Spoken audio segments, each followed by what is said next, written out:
আজকের ভেলোরে আমাদের থার্ড ডে। এখানে আমরা এই রুমটা নিয়েছি হসপিটালে, আর এখানে এখন আমরা বাইরে দিকে আজকে খাবার এনে দিয়েছি। তারপরে আমি আর দিদি চলে যাবো। আজকে রাতটা এখানে থাকবে, কাল সকালে আমাদের অন্য একটা ক্যাম্পাসে দেখানোর আছে। এটা আমাদের প্রাইভেট রুম ছিল, এসিওয়ালা। তো এখানের মেন ক্যাম্পাসে এরকমই রুম। আর তারপরের দিন সকালবেলা আমরা চলে গেলাম রানীপীঠ, আরেকটা যে ক্যাম্পাস আছে সেখানে, ভেলোরের সিএমসি থেকে একটু দূর।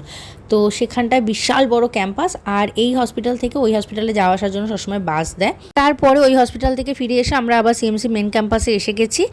এরপরে সিস্টার এসছেন, এসে ওকে ওর পালস এটা ওটা সব চেক আপ করে নিচ্ছে, ব্লাড প্রেশার সব ওকে আছে কিনা, কেননা একটু পরে আমরা ছেড়ে দেবো, রুমটা ডিসচার্জ হলো।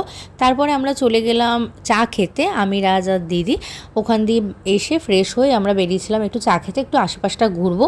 বেকার সন্ধ্যেবেলা কোনো কাজ থাকে না আমাদের। আর এখানে আমরা এখন চা খেলাম।